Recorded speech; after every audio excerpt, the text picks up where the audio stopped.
সুপ্রিয় দর্শক মণ্ডলী, আশা করছি সকলেই অনেক অনেক ভালো আছেন। সো যে যেখান থেকে যে অবস্থায় আজকে আমাদের এই ভিডিও দেখছেন, সবাইকে জানাচ্ছি আমার এই চ্যানেলের পক্ষ থেকে শুভেচ্ছা ও অভিনন্দন।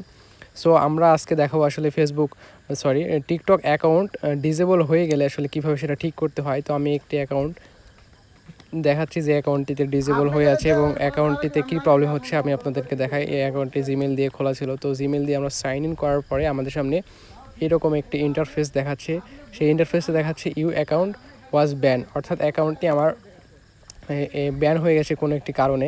তো তাদের ভায়োলেন্স বা তাদের গাইডলাইন্স ভাঙার কারণে আসলে অ্যাকাউন্টটি ব্যান হয়ে গেছে। তো এই অ্যাকাউন্টটি ঠিক করার জন্য আপনারা যে কাজটি করবেন, আপনারা এই পাশে যে অপশনটি দেখতে পাচ্ছিলেন সেই অপশনটিতে ক্লিক করে আপনারা এখান থেকে আপিল করবেন, ঠিক আছে। তো আপিলের ঘরে এখানে যে লেখাগুলো লিখতে হবে আমি সেই লেখাগুলো এখানে লিখে দিচ্ছি এবং ডিসক্রিপশন বক্সে অথবা কমেন্ট বক্সে আপনাদের সুবিধার্থে দিয়ে দেবো, সেখান থেকে আপনারা কপি করে চাইলে বসে দিতে পারেন। তো আমি এখন এখানে লেখাগুলো লিখে দিচ্ছি এবং পাশাপাশি এখানে একটি স্ক্রিনশট আপলোড দিয়ে দিতে হবে। তো আপনারা এই লেখাগুলো হুবহু সেম প্রক্রিয়াতে ট্রাই করবেন। আশা করি খুব দ্রুত, যতটা দ্রুত সম্ভব আপনাদের এই যে টিকটক যে আইডিটা সেটা খুব দ্রুতই ফিরে আসবে। সম্ভবত এটা আপনার 24 ঘন্টা বা 72 ঘন্টা এরকম একটি সময় তারা নেয় এটা আসলে রিভিউ করার জন্য, আসলে দেখার জন্য। যদি ফিরিয়ে দেওয়া পসিবল হয় তাহলে অবশ্যই ফিরে পাবেন, যদি পসিবল না হয় তাহলে কোনোভাবেই পাবেন না। আর এই যে লেখাগুলো দেখতেছেন, লেখাগুলো সম্পূর্ণ হুবহু আপনারা লিখবেন এবং এই লেখাটা আপনারা ডিসক্রিপশন অথবা কমেন্ট বক্সে পাবেন। আর এই ভিডিওটি যদি কোথাও বুঝতে অসুবিধা হয় তাহলে অবশ্যই কিন্তু আপনারা কমেন্ট করবেন। আর ভিডিওটি ভালো লাগলে অবশ্যই একটা লাইক দিয়ে দিবেন আর ভিডিওটিতে অবশ্যই শেয়ার করবেন। আর হ্যাঁ, আপনাদেরকে আরও একটা বিষয় জানিয়ে রাখি, আপনারা যে ইন্টারফেস আর কি ফার্স্ট শুরুতে ছিল ইউ হ্যাজ অ্যাকাউন্ট ব্যান, ওই যে ওখানকার যে একটি স্ক্রিনশট নিয়ে নেবেন, ঠিক আছে। ওখানকার একটি স্ক্রিনশট নিয়ে নেওয়ার পরে আপনারা ওই স্ক্রিনশটটা কিন্তু এখানে পাশাপাশি আপলোড করে দিতে হবে, ঠিক আছে। তো আমি এখন লেখাটা প্রায় কমপ্লিট করে ফেলেছি, আপনারা একটু ওয়েট করুন।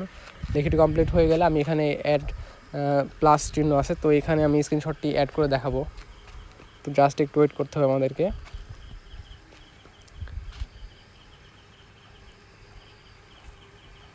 আর হ্যাঁ গাইজ, আপনাদেরকে আরেকটা কথা বলে রাখি, সেটা হচ্ছে আপনারা যখন টিকটকে ভিডিও আপলোড করবেন তখন কোনো ছোটো বাচ্চার অথবা কোনো মানে ছোটো বাচ্চার কোনো দেবেন না, ঠিক আছে।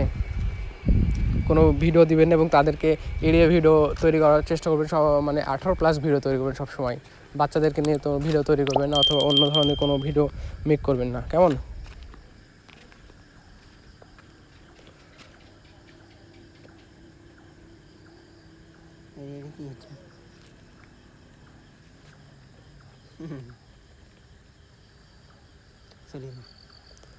এখনই চলে যাবেন?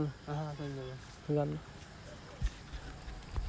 তো আমি এখন এখান থেকে পিকচারটি অ্যাড করে দিচ্ছি, দেন দেওয়ার পরে আমি এখানে সাবমিট করে দেবো। ওকে, তো আপনারা এইভাবে সাবমিট করে দেবেন। আশা করি আপনাদের সমস্যাটি খুব দ্রুতই সমাধান পেয়ে যাবেন।